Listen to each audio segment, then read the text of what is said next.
think you just play it.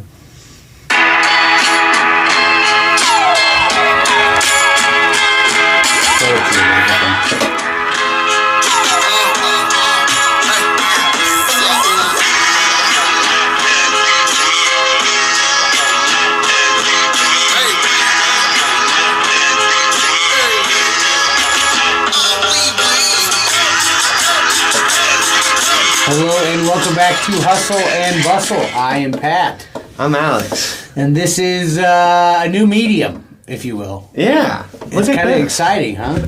Dude, it's groundbreaking. We haven't done a podcast in quite a while, Hussle and Bustle.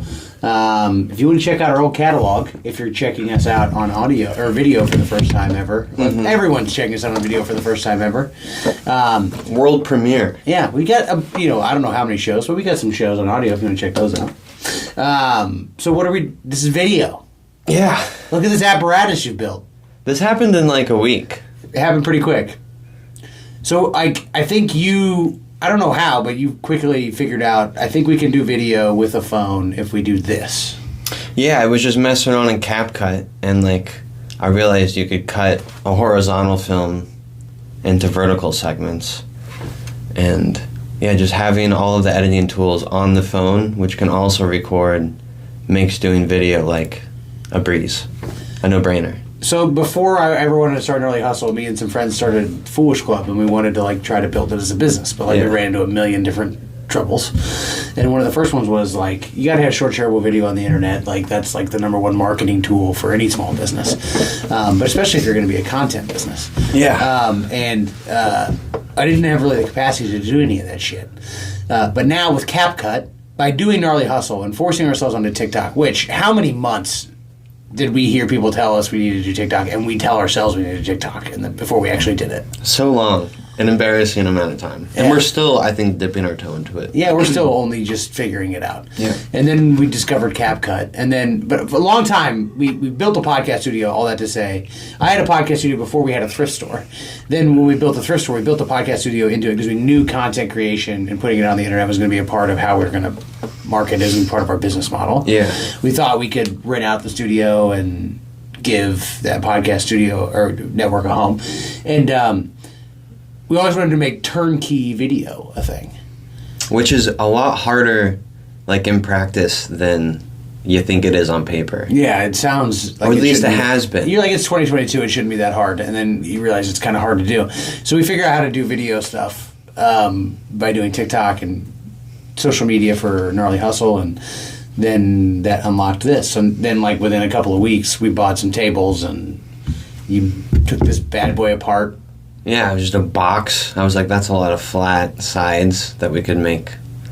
This was not what I originally envisioned. It was like definitely built into it. But it was like you purchasing these long tables and then combining them and then needing a front to it and then constructing this whole apparatus. So we always had a studio in here, and before it was just kind of like a table with some wires. And now I think it's actually a palatable, marketable studio. So if you're looking to do podcasts in Kansas City, be they audio, be they video, we have home hacked. I don't know, what would you call this? Just DIY it, dude. We DIY'd our way into having a little studio here. So we're like this far from semi-pro. It's pretty legit. Yeah. We're as good at this as Jackie Moon was at basketball, is what you're saying. I think that's a fair point.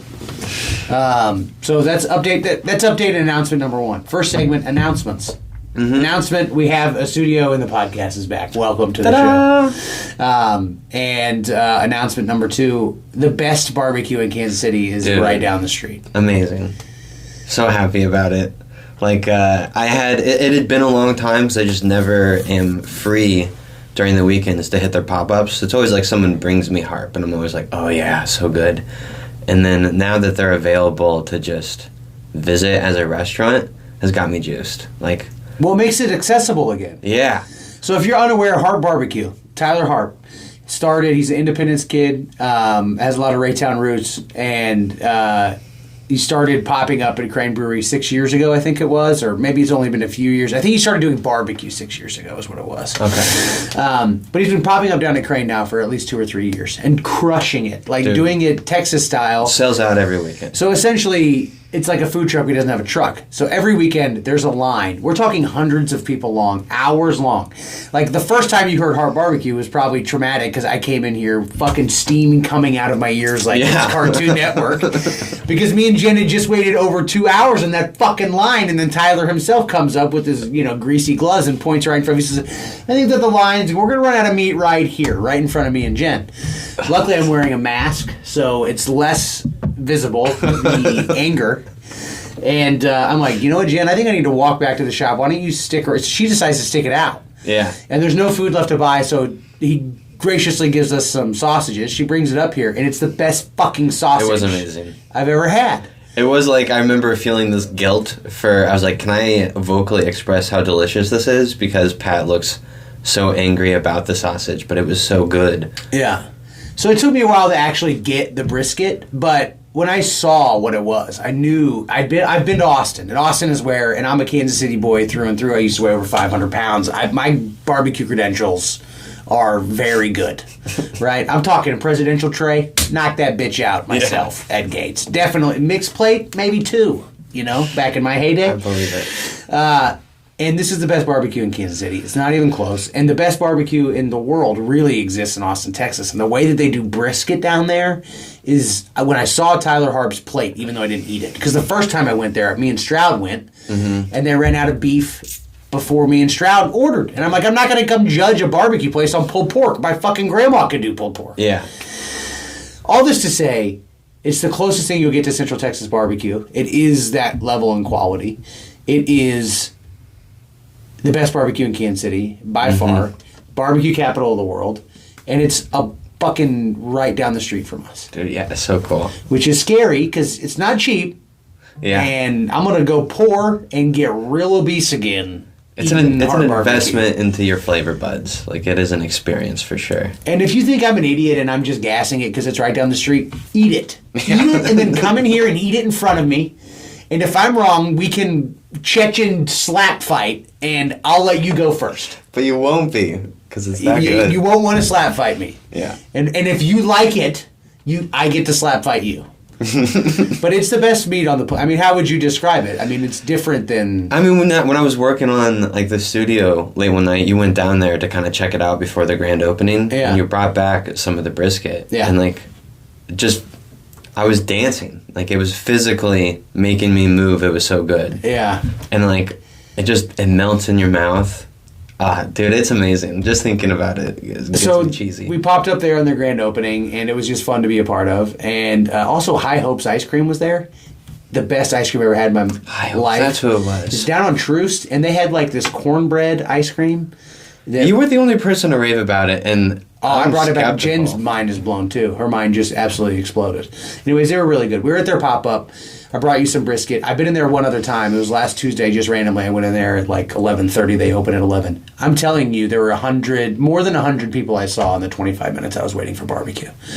But because it sold out, so this is the way they did it. I kind of got sidetracked, salivating over their barbecue. But at Crane, they would pop up at the brewery, and there'd be a line of whatever for hours. Yeah. And they would sell out. And so it was very hard to get, and you had to freaking wait forever to get it. And you had to be really patient, and it was like a camp out type thing. It was a whole day. Now it's accessible. Now you can walk in there on a Tuesday or Wednesday or Thursday, get the best barbecue in Kansas City, and it's as good as any barbecue there is on the planet. Yeah. And it is just phenomenal. And good people. What do you think it means for our business? What do you think? What are your hopes? What are your thoughts? What do you think? I mean, I think it brings the collective Raytown up, which is good for our business. It's right across the street from the store, that dope-ass meat butcher shop. So, if we keep adding cool places to eat, shop, and drink, in Raytown, that's great for our business. Bringing just casual people who are eating and drinking and shopping is good. So, I think it's definitely, great for business. And I don't know. I was juiced when he told us back in in the middle of summer he was going to open up a store. Yeah.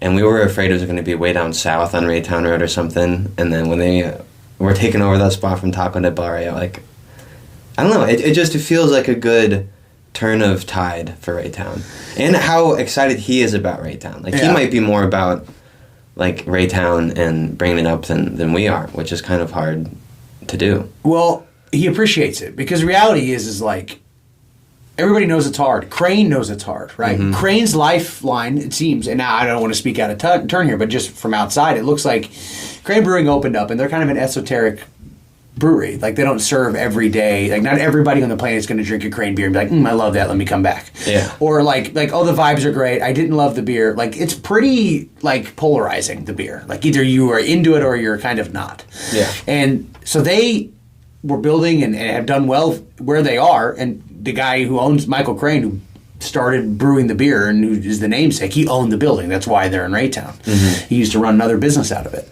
Anyways, the trail has done really well for them. Yeah, they're right on it. And then Harp did really well for them. Uh-huh. And then having a brewery to serve your barbecue out of did really well. Crane did really well for Harp. Yeah. And then, when we moved here, we looked at them and we said, all right, the trail is going to bring us business. Crane and Harp's going to bring us business, because if you want to go to Crane or Harp at the time, you had to drive past us. Yeah. You had to. There wasn't really a choice. And now if you want to access the trail, you have to. But having the best barbecue in Kansas City, and you're pointing it out right across the street from, I don't know how you would gauge best butcher shop. The Kansas City Star did a blind taste testing of Butcher Shop, and they did this years ago, and I don't remember the exact scores, but Pollard's Meat Market was in there in Raytown, and they did very well. And that was with like Broadway Butcher Shop and McGonagall's and all the other big ones. Mm-hmm. So if it's not the best butcher shop, it's a very good butcher shop, and it's fucking cool as hell. Yeah. And it's really cool people. You feel like you're walking into the 50s when you walk through the door. And it's quality people. It's awesome. So like one of the best butcher shops across the street from the best barbecue, down the street from us, right down the street from Crane. It's just brick by brick is how you have to build things, and Raytown is kind of getting cooler brick and mortars. Yes. I think it's exciting for us. Yeah, exactly. So that's another update. And speaking of Raytown, Go Bonds. Dude, I still am fixated on these 40 votes. That, like, the street, the Go Bond, the 30 million. Maybe if we would have made 2 TikToks about the vote, we would have been able to get Raytown over the hump. Don't get me thinking. So tell the folks what happened. Don't assume anybody knows. So about the 40 votes. So this was an issue that was first put on the ballot on the August 13th primaries, elections. I don't really know. And there were 2 Go Bonds to repair the roads and sewers. And to pay for it, they would steadily increase the property tax over 20 years. Raytown, who I'm learning, hates tax increases. Haven't passed an actual tax increase since the 70s. Yeah. The majority, both of those bonds, they both majority yes, but not I don't know what the percent is. 57.1 something. Yeah, something crazy. Is what it had to be. That was the threshold. More than a majority. And they didn't reach that threshold, so they both failed. So they cut the, I think, total bond that they're borrowing by almost half, by quite a bit. It was 30%, 40%, and they put it back on the ballot. And the $30 million street ones did make it by 40 votes, but the $7 million sewer repair made it by 40 votes. So Raytown's been struggling to get any kind of tax, any money whatsoever approved for anything. They finally they're like, we did so well on this shit in August, we're going to try it again in November. We're trying to do sewers and roads. Those are the 2 things we have to improve, sewers and roads. Yeah. And sewers passed, roads failed, and the difference between the votes was 40 people. It was definitely 40 people voted. Do you think those no 40 people, yes. how many people, do you think it's 40 people? Or do you think there's a lot of people who voted for sewers that didn't vote for streets, or that voted for streets that didn't vote for sewers? It's possible. But the numbers are off by 40. So I'm sure there's more than that, the discrepancy of people who didn't vote for one or the other. But yeah. It's just, it seems so peculiar. If 40 more people would have voted, then it would have passed. Yeah. That's what you're saying. It's wild. Votes matter, especially in local elections. I'll believe that. Well, in Raytown, it's only local. I'm going to get roasted maybe by one person. I don't know who would roast me, but Raytown has a really low voter turnout. It's 12% of the actual eligible voters or something. It's shockingly low. Yeah. And so what you need to do to pass around here is not convince the actual voters that are voting. You just need to find 120 new people. There was... This is the most, like, local propaganda I've received in a mail. For Raytown? Yeah, what was this? It just seemed to be on social media. Well, you live in Raytown. Yeah. So, but I only saw it on social media. But anyway, celebrate. We passed something. So, new sewer line. Yeah. Here we come, baby. Glass half full. Cleaner water, maybe. So that's your announcements for the week. Do you glass half empty, half full next? Yeah, let's do that. And you got some... This is your show. So just pop culture, current events, random topics that you don't really have to be 100% for or against, but you got to choose, like, are you at least leaning one direction or the other? Okay. Half full or half empty. Mm-hmm. So I know your opinion on crypto already, but half full or half empty on FTX filing for bankruptcy and crashing? I mean, I don't know enough about it. I don't know how I am enjoying what's it called where you like watching other people fail? I don't know. Yeah, there's a term for that. No, it's Schadenfreude. I'm experiencing some Schadenfreude a little bit. I feel a new term. It sounds like he basically without getting too far into what the fuck crypto is. Yeah. These exchanges are banks. Is that what FTX was? It was an exchange. That's the metaphor, yeah, I've heard. Well, banks, real banks, they take your money, and they're backed by the FDIC, federally insured, which means that if I put in $100,000, and my bank says I have $100,000, and we all agree that's what I put in, and fees, yada, yada, I can take out my $100,000. Yeah. And if I go to take it out, as long as that, everyone agrees that's what I have, they have to give it to me. But the banks take that money, they loan it out, and they do all sorts of shit with it. The classic your run on money's the not bank. like sitting in a vault. Yeah. So it sounds like that's what this dude was doing. So SBF, Sam Bankman-Fried, I think was his name, is he was taking all this crypto money, and then he was from other people, and then he was borrowing against it, like real money. Yeah. It seems... I don't really get it. The main takeaway I got was... It's just lack of regulation. Like, this is kind of, I heard someone say it was like almost play for play, like what happened with like stocks when the internet hit the stock exchange. It's like a replication of things that have already happened in the stock exchange and in banks, but because it's crypto, there's no regulation to stop him from doing what he just did. Yeah. I don't know if SBF is a bad guy or not. Apparently he was a big Democrat donor. He's effective altruism or whatever. Yeah. I've heard that term. It's a Sam Harris thing. I know. He seemed bummed on his last podcast. Yeah. He went from, seemed kind of bummed though. Yeah, it's true. Like 16 billion to basically 0 billion. Yeah. That's bananas. A lot of hopefully he socked away some fucking money. I can't imagine amassing a fortune of $16 billion and not liquidating like a Bilski into real money. Yeah. You know what I'm saying? It's true. I don't know. It's all crazy. What does that do to your brain? I'm glad I'm not in the crypto world. I'm glad I don't think I had any money to play with in the crypto world to begin with. But even if I did, we were talking about crypto a lot like a year ago. It was interesting. Yeah, but I don't think, specifically because of all this. It's crazy. Yeah. Anyway, so half... I'm half full, but only because I'm enjoying Schadenfreude. That's how I feel. Okay. It makes me happy a little bit, so I'm going to go with full. Okay. Okay.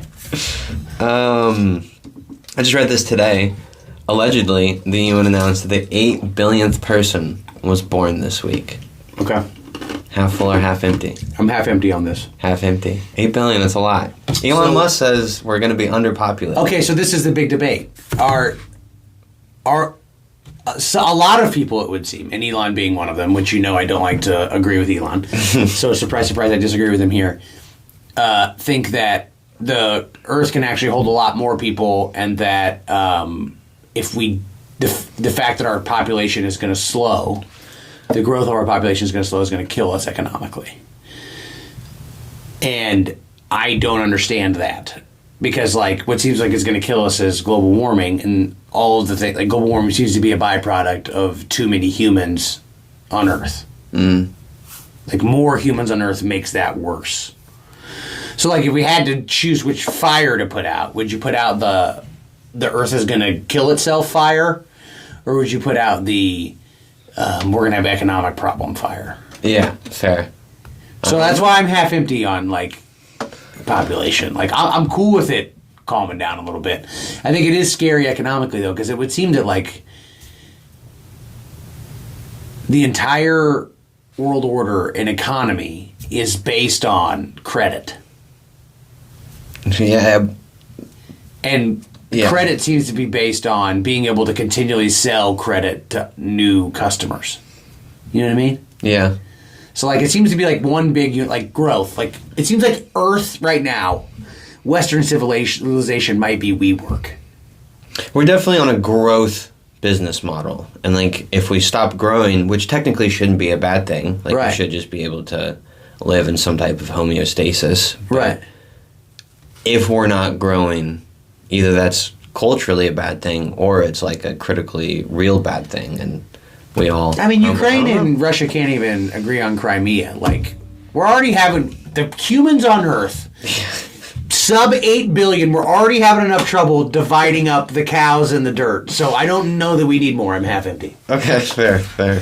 Do you take opinions on these, or is it just me? I don't know. I can take opinion. Yeah, I definitely need to. The FTX crash, I'm kind of...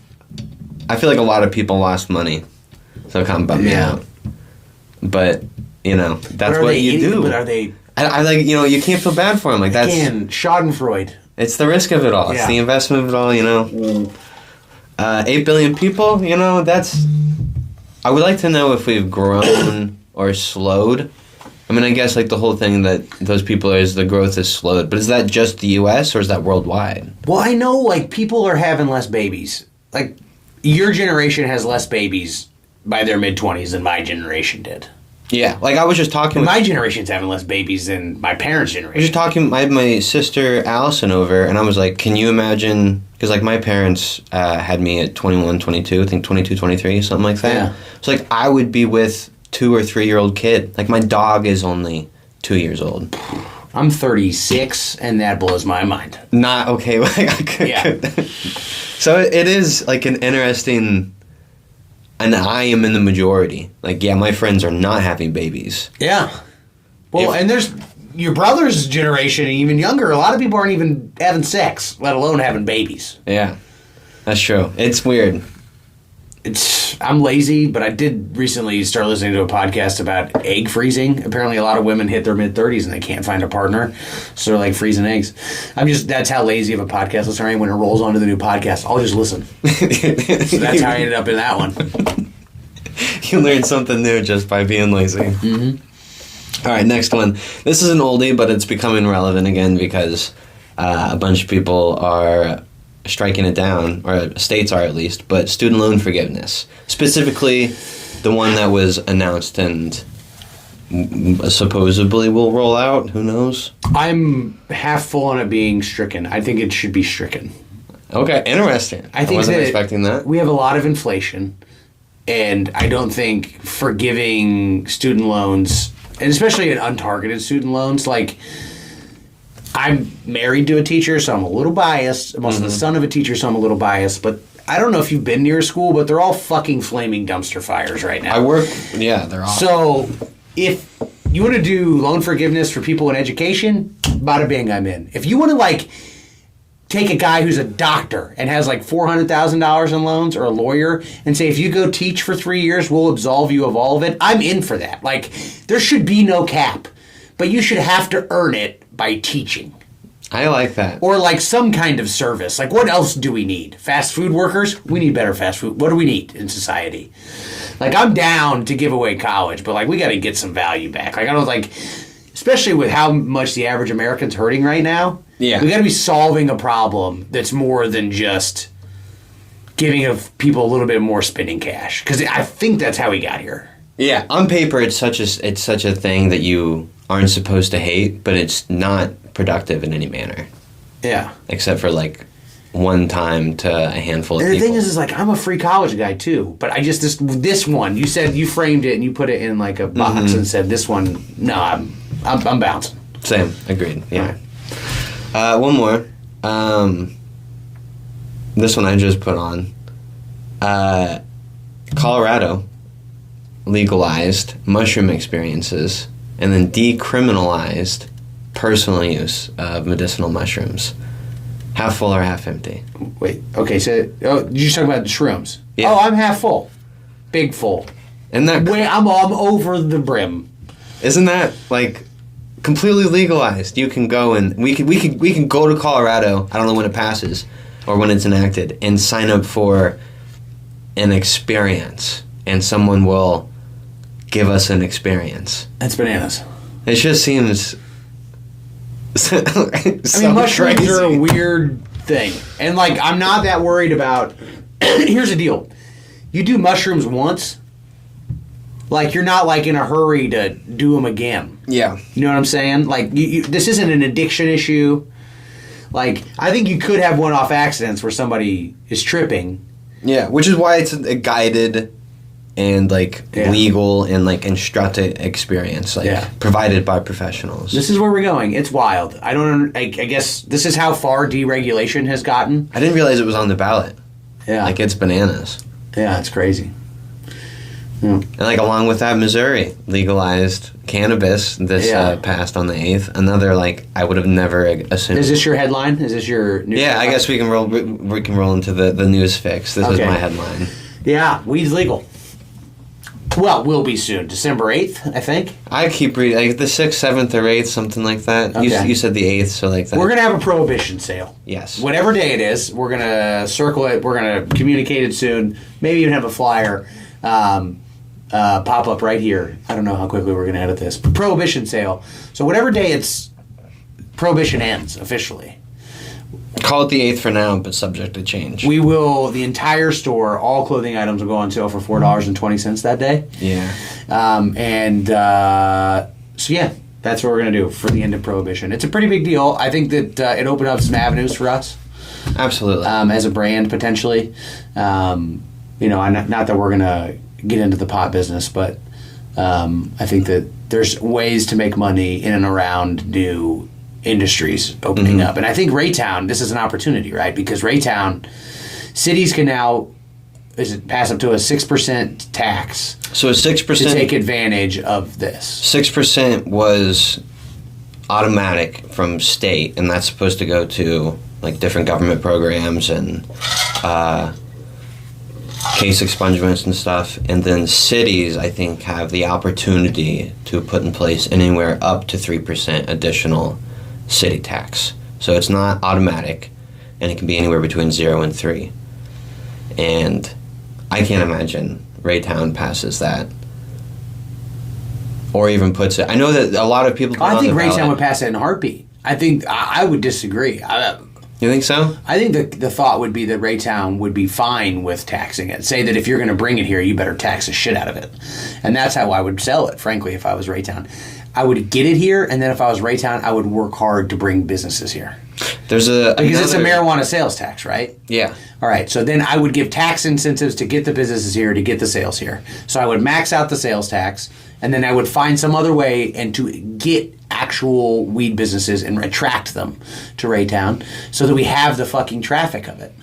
This is a huge step forward, and this is the leap, if I were in charge, I would make. But Mayor Lucas explicitly said that there aren't going to be any recreational weed smoking areas in the Kansas City area.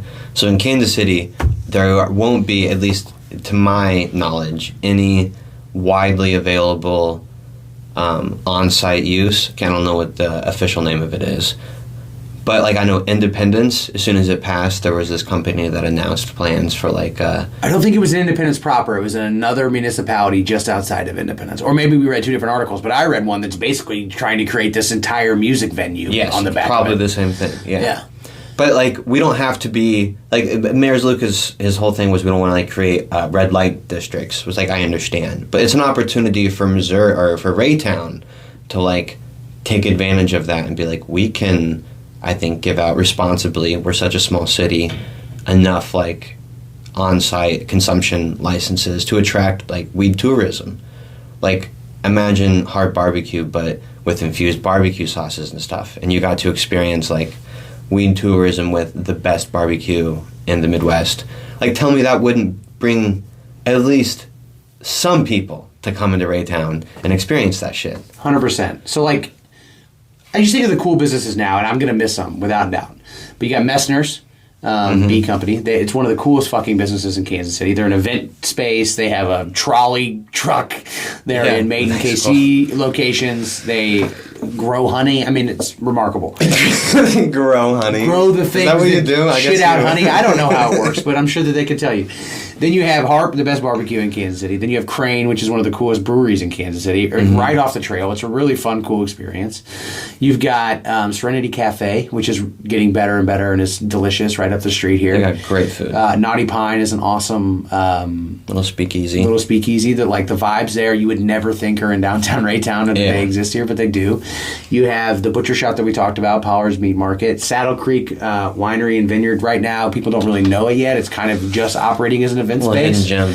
But that place, in 3, 4, 5 years, they're going to be talking about that all over Johnson County. Let me just tell you that right now.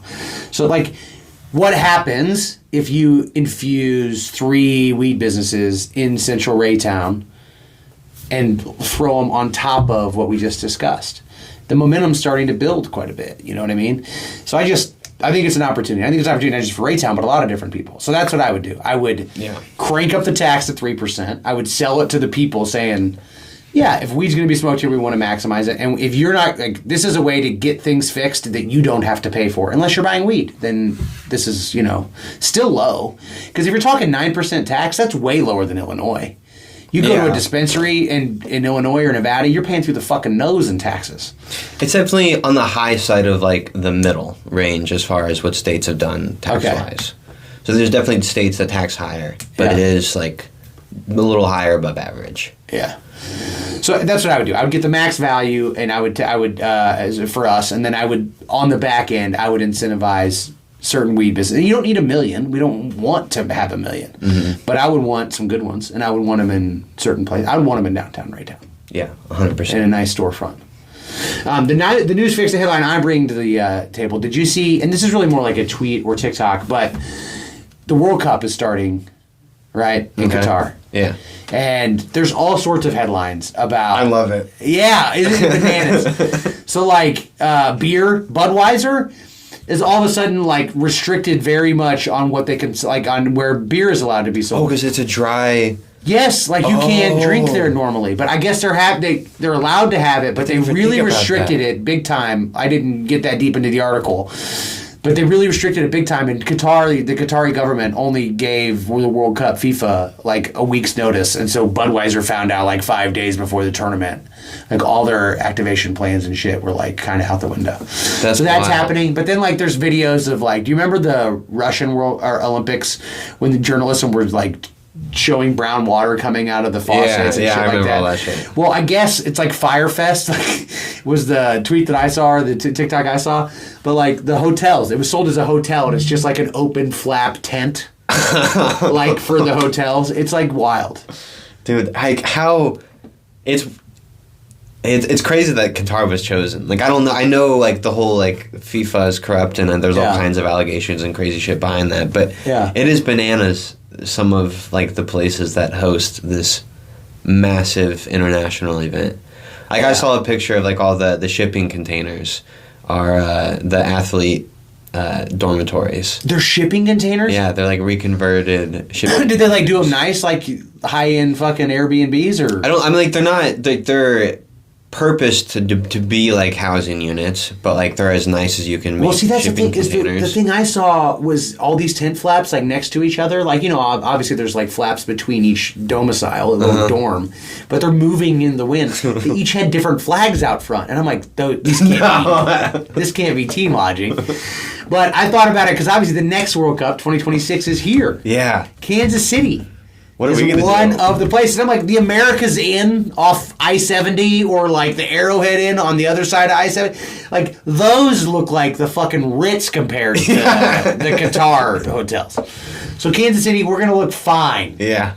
Beer will be flowing. Well, yeah, we'll be plentiful. Yeah. I had forgotten that it's like a dry country. So like, yeah, so it's 2022 now. We will... definitely if we re-sign our lease, like if we extend the lease the way we're talking about, we will definitely be in this building running this business when the World Cup is less than like 2 miles away. That's fucking sick. Isn't that bananas? That's wild. I don't know how. I forget yet. that. I don't know how, but we're gonna capitalize on it somehow. You got time to think about it. Yeah, it's gonna be. We'll figure it out. All right, I think that does it. Yeah, that's about all. Thanks for tuning in to Hussle and Bustle. Welcome back. We'll do this more often. Yeah, revamped. All right. Peace. Not how to end the podcast.